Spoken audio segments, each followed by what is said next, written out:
David Fincher comenzó su carrera en el cine con una película a la que él dedicó lo siguiente. Mucha gente odió Alien 3, pero nadie más que yo. Alien 3 fue recibida tibiamente por los fans y poco tiempo después muchos la consolidaron como la peor de las tres. La cuestión es que Fincher no tuvo prácticamente control acerca de lo que se mostró al final o del proceso de creación. A palabras suyas, a sus apenas 27 años, recibir un proyecto de tantísimo presupuesto fue el anzuelo en el que él no debió caer, ya que al haber tanto dinero de por medio, también había muchísimos intereses de terceros, gente que quería ver rendir su dinero y por lo tanto un montón de presión sobre cómo se debía hacer la película. Al ser una secuela, también las cosas se complicaron aún más, ya que a Fincher se le decía a menudo tiene que ser como estas dos. Pero con lo que la industria cinematográfica no contaba es que estaban ante un joven de un talento tremendo aún por explotar, y después de entregarle a la corporación lo que quería, Fincher tomó su inteligencia hacia las verdaderas cosas que le fascinaban.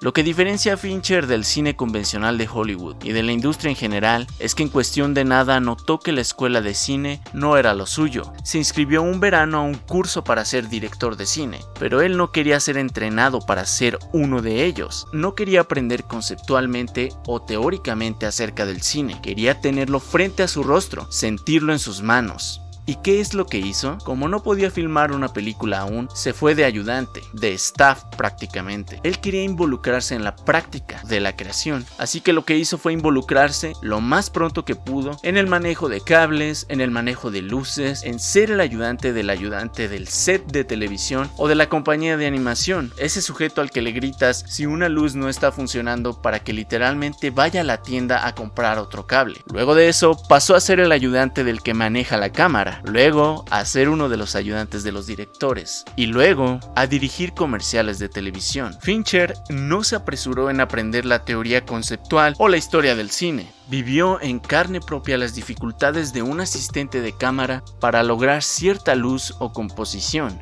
yendo directamente a donde se hacían las cosas, poniendo sus manos donde las del director no llegaban para crear esa visión. Todo esto es algo no solo digno de decir, sino necesario para entender por qué Fincher ha logrado lo que ha logrado. Como él dice, muchos de sus compañeros en la escuela de cine que él abandonó solo querían ser directores o actores sin empujar cables ni acomodar luces, y entender esa base fue lo que posteriormente le ayudaría a no detenerse en tecnicismos, y en consecuencia esto ayuda a que los niveles más básicos de producción de cine no te detengan en el proceso creativo de autor. De la mano del escritor Andrew Walker, Fincher reveló prácticamente todos aquellos temas que le interesarían en el futuro explorar como director. A diferencia de otros cineastas que abordan usualmente el cine noir a blanco y negro, ambientados en otra época, en Seven, Fincher no tiene ningún problema en ubicar su película en una época moderna para la fecha en que salió, perfectamente identificable. Seven no dice el nombre de la ciudad donde ocurre, en lugar de eso construye un escenario para que pueda ser cualquier ciudad norteamericana, y así nos enfoquemos en lo que nos quiere contar directamente. La creación en el cine de Fincher, la elección de locaciones y hasta sus paletas de colores no son arbitrarias. Así pues, ¿qué hay con esas tonalidades oscuras que Fincher elige en la mayoría de sus películas y que prácticamente se han convertido en su sello personal? Pues, hablando del color, Fincher nos tiene esto. Mi gusto por el color verde en realidad no es más grande que mi odio por el color rosa. En lugar de preguntar acerca de un color, es mejor preguntarse qué emoción queremos evocar. Cuando Fincher le explica al equipo de diseño de producción los colores que quiere lograr, les dice mejor las sensaciones que quiere hacer sentir a la audiencia. Esto es básicamente porque Fincher dice que los expertos en colocación del set son ellos. Hay que aprovechar ese trabajo en favor de la película, y entonces él puede enfocarse en otras cosas. Recordemos pues que el concepto de fotografía es pintar con luz. Entonces, que los colores en las películas de David Fincher se parezcan simple y sencillamente obedecen a la razón de que las historias que él cuenta en su naturaleza son parecidas. Hablando de estos guiones y las historias que él elige, Fincher dice que es algo en lo que él no tiene ni paciencia ni entendimiento del todo como para él mismo escribir sus guiones. El director deja la escritura para los escritores expertos, tanto como la actuación para los actores. Fincher ha logrado colaborar con tremendos escritores de guión. Su proceso de trabajo se enfoca en la adaptación de esas historias. Uno de los ejemplos que más me gustan respecto a dejar al personal que contrataste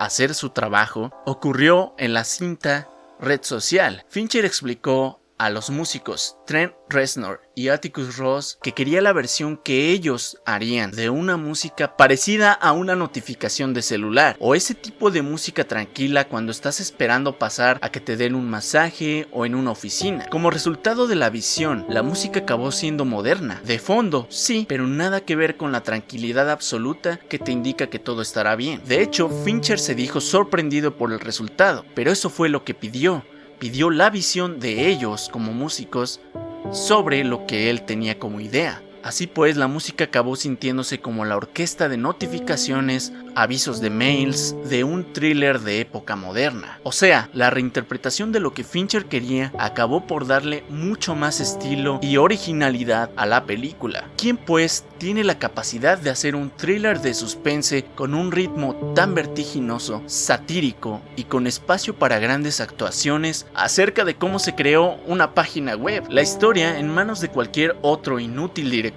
hollywoodense, podría haberse hecho sosa, sin espíritu. Porque vamos, ¿suena interesante una película acerca de una demanda entre nerds de universidad? Pues Fincher hizo una de las mejores películas de la década y con un espectro emocional que uno simplemente no podría esperar en un thriller con una premisa como esa. Es la reinterpretación del director y su equipo de trabajo acerca de los temas que a Fincher más le fascinan, como la oscuridad del ser humano, las obsesiones, las traiciones, las fachadas, lo que logró que la película fuese seria y aún así dinámica.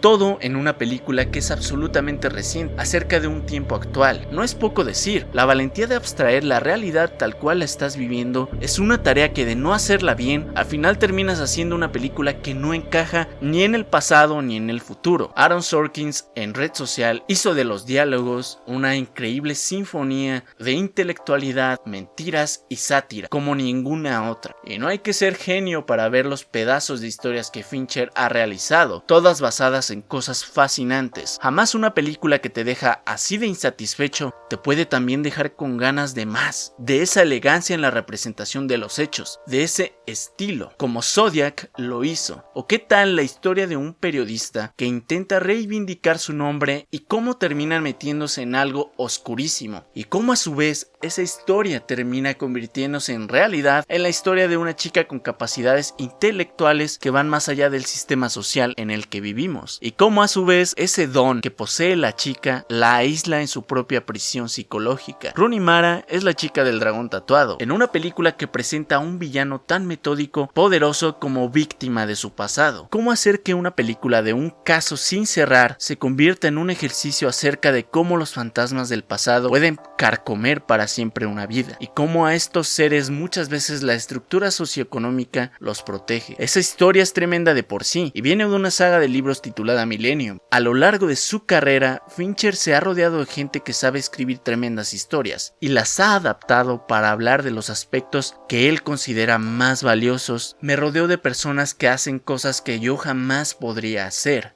Los admiro muchísimo. No por eso voy a poner a los actores en un pedestal. Fincher alega que el perfeccionismo no es más que una palabra que los holgazanes suelen utilizar.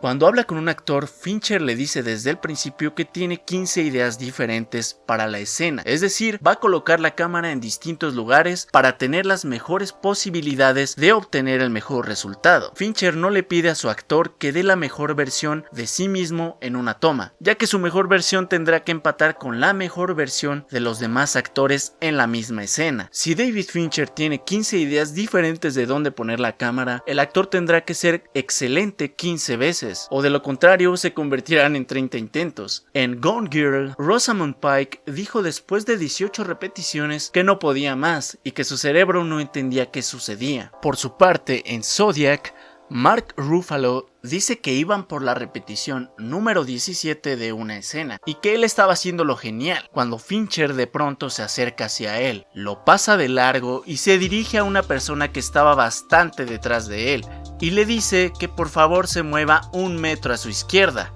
para seguir intentándolo. En la filosofía del director, si no tiene un propósito cinemático o en la psicología de lo que estás contando, ¿por qué dejarlo? Fincher pone un ejemplo acerca de una conversación entre dos personas. Si tú quieres mostrar los argumentos de ambas, ¿para qué rayos querrías poner una mujer en el fondo con un enorme sombrero rojo? Eso solo logrará desviar la atención del trabajo que se está haciendo y de la composición psicológica de una conversación específica. En la nueva película de David Fincher, Mank, Amanda Seyfried dice que filmaron un par de escenas por una semana entera y que probablemente una de ellas se repitió como 200 veces. La crítica ahora dice que esta es probablemente la mejor actuación de la joven en toda su carrera. No querer que se vean bien en su lugar, querer que los actores se vean creíbles, empatizables en su entorno y en el mundo que les plantea la película. Te diré otro ejemplo, su verdadera ópera prima, Seven, Brad Pitt, el galán más galán de la televisión en aquellos 90s, en un papel protagónico para un thriller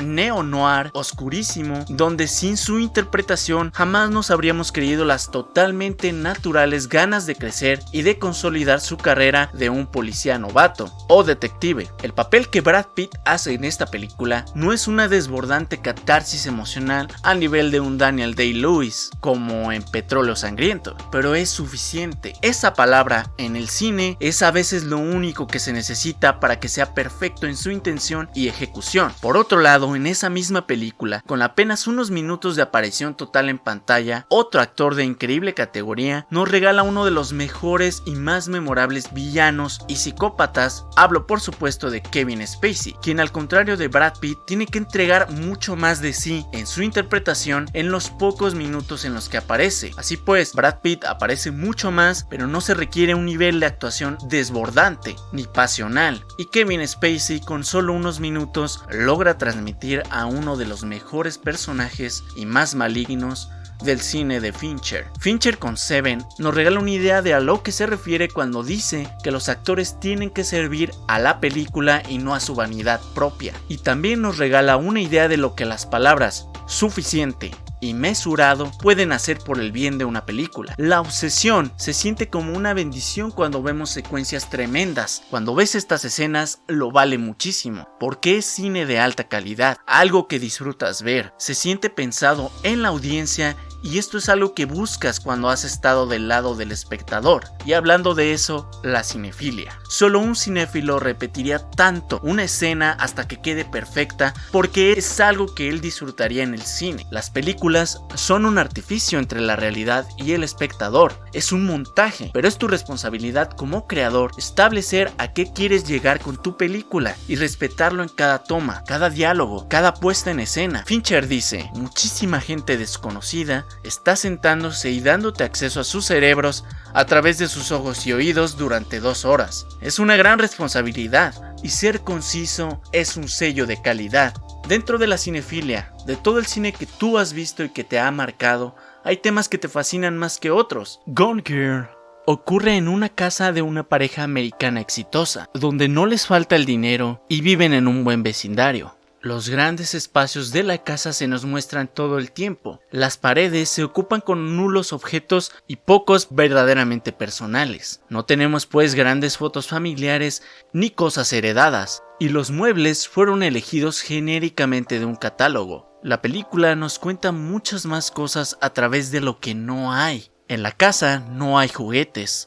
Por consiguiente, no hay niños, por consiguiente no hay fotos familiares y hay demasiadas habitaciones vacías. El cómo el vacío ocupa el espacio es también una manera de narrar. y es una manera de deducir lo que hace falta en la vida de un matrimonio. Es como vamos descubriendo una historia con tremendos giros en la trama, una película acerca de lo que no está, ese gran rostro encantador y pícaro que mostramos para conquistar al otro, a la cita, y de cómo olvidamos que usualmente el otro lado también está adoptando una fachada, una farsa para agradarnos, como un pavo real mostrando las plumas para impresionar. Así, muchas de las personas crean y construyen relaciones basadas en lo que no está en su forma de ser. A Fincher la prensa le ha acusado de que si al buscar representar estos hechos en su cine, no está de cierta forma celebrando o invitando a la audiencia a actuar de cierta forma. Y no los culpo. Sus películas son tan buenas, tan precisas en su lenguaje, tan respetuosas en su manufactura, que entiendo por qué piensan que es un homenaje. Solo es un cineasta que crea cosas que a él le gustaría ver en pantalla. La concientización colectiva solo llega si somos conscientes de que hay un problema. En Zodiac, los hechos son una representación de cosas que en realidad ocurrieron, y en ese sentido a Fincher le importó hacer una película sumamente respetuosa. En sus palabras, mi mayor preocupación al adaptar los hechos es que a la persona que sí le dispararon en la vida real, la película no le pareciera una mierda. Con esa simple frase, Fincher ha definido su idea detrás de la dirección: tienes que hacerlo bien. Con Fight Club, Fincher de cierta forma está satirizando algo que él hace: abordar la violencia desde otra perspectiva no involucrativa, sino reflexiva. Él hizo esta película acerca de la violencia, el anarquismo, el consumismo, el existencialismo, mientras que su personaje principal al mismo tiempo exploraba sus propias ideas acerca de todo lo anterior a través de un alter ego. Claro, en la película él no afronta esto hasta el final de manera directa, pero el punto es que llega a ser consciente de todo ello, cosas que en su mecanismo de autodefensa se negó a ver. Fincher plantea estas cosas que nos negamos a ver también a través de una sátira, una película tremendamente dinámica, entretenida, con actorazos en su punto y con ideas radicales acerca de que somos un producto de todo lo que consumimos. La oscuridad de la personalidad humana y sus estragos es algo que Fincher explora en toda su filmografía, casi sin excepción. A Fincher, sus villanos le fascinan. Las historias de asesinos seriales también son algo en lo que siempre se enfoca. La temática, hay luz en las personas, sí, pero este cine es un homenaje estilístico a todo aquello que la sociedad suele pasar por alto porque les incomoda. Oscuridad, hay un poco, mucho en realidad, en todos nosotros. Y Fincher lo sabe. I think people are perverts. I've maintained that. That's the foundation of my career.